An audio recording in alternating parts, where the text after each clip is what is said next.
Halo Kak Bro, kembali lagi sama saya. Ini saya punya bahan anting putri. Ini habis dongkel, kurang lebih setelah dongkel itu tak biarkan 1 bulan, lalu tak potong.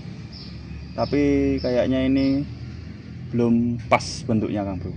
Kalau ukurannya cukup besar ini, tapi ada permasalahan di mana akar yang bagian depan itu dominan dan sudah saya press juga. Di sini saya mengharapkan akar itu condong lebih besar itu yang sebelah kanan, karena ini berada di bagian atau cabang pertama, dan akar di sebelah kiri itu juga mengikuti karena ini alur batangnya. Banyak sekali titik tumbuh, tetapi sudah saya tentukan, sudah saya seleksi.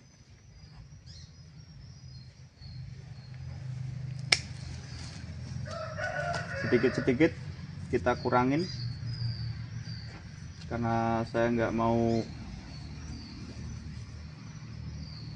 dia itu tumbuh di tempat yang tidak seharusnya.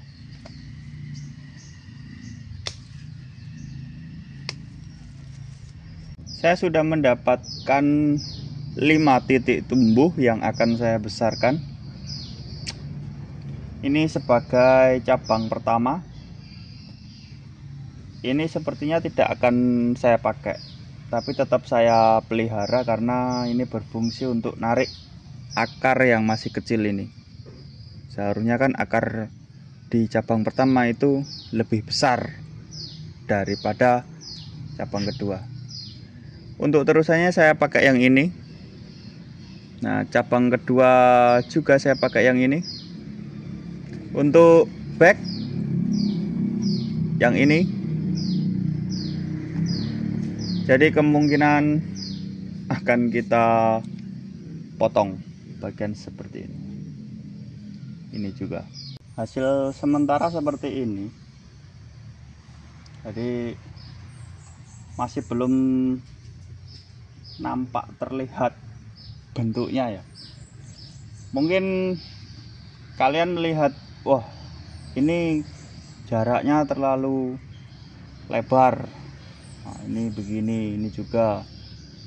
Tapi begini teman-teman, seiring dia itu membesar, jarak yang lebar ini itu tuh kalau dia sudah besar ini, dia semakin mengecil jaraknya. Jadi kalau melihat bahan itu harus ditentukan besar bonggolnya, terus kira-kira nanti jadinya besarnya seperti apa. Jadi mengatur titik tumbuhnya itu biar enggak mengulang. Tapi bahan ini tetap ada yang harus diulang. Contohnya ini cabang pertama. Cabang pertama ini terlalu ke belakang.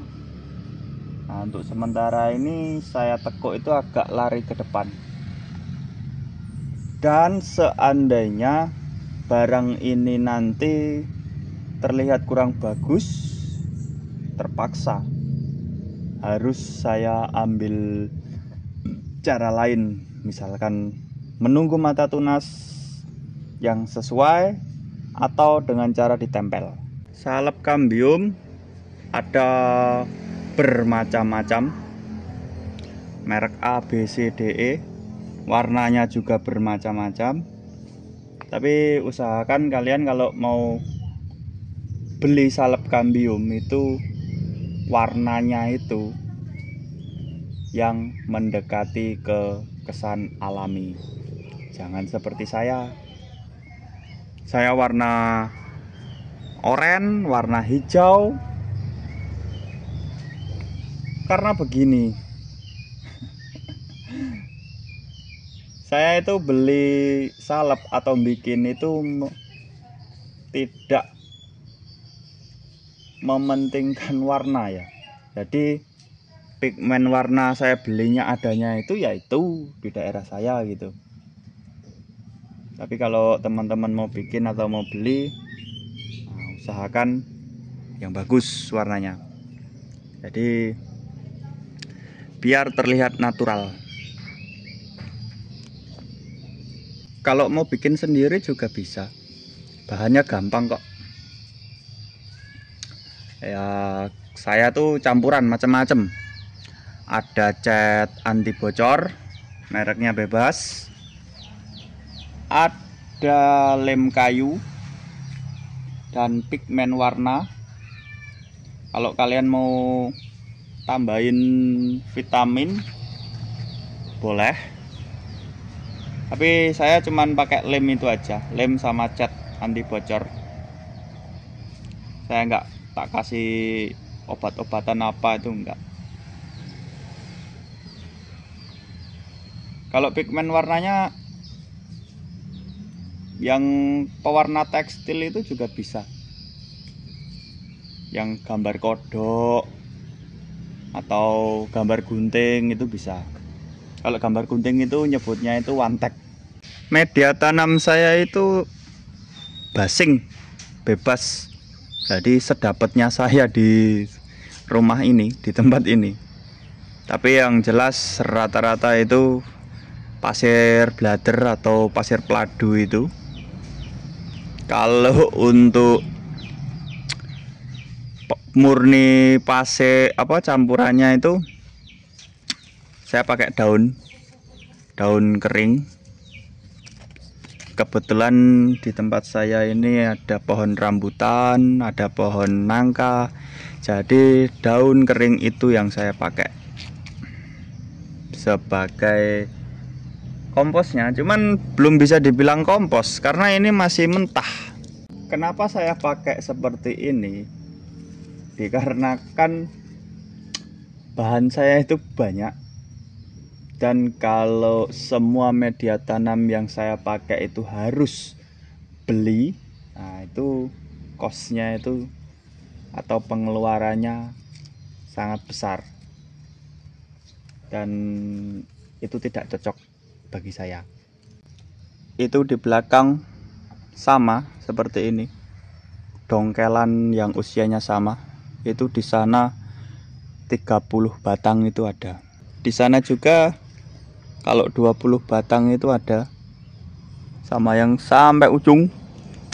Jadi bisa kalian hitung sendirilah, kalau untuk satu bak itu misalkan ongkos produksinya media tanam itu 50.000, kalikan saja.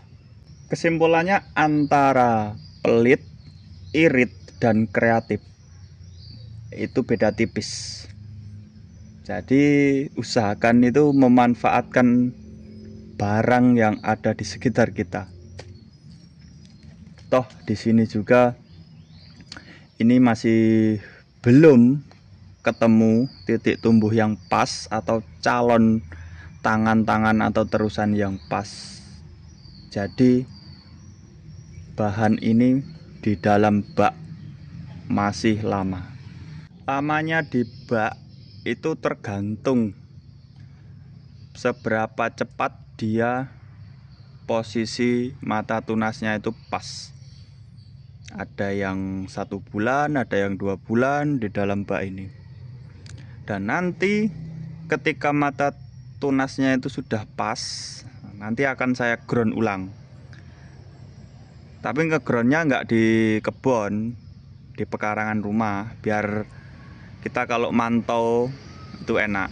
Jadi kalau waktu kita kawatin, kawatnya udah tenggelam atau hampir tenggelam, nah itu cepet kita garapnya, kita lepas. Terus kalau ada mata tunas yang tidak kita butuhkan juga, itu kan mengganggu, menghabiskan nutrisi yang naik ke atas. Oke, next akan saya update kalau ada perkembangan. Jadi kalau nggak ada perkembangan atau kemajuan, ya nggak saya update. Thank you udah mampir. Jangan lupa di like, di komen, dan di subscribe. Thank you kalian boys.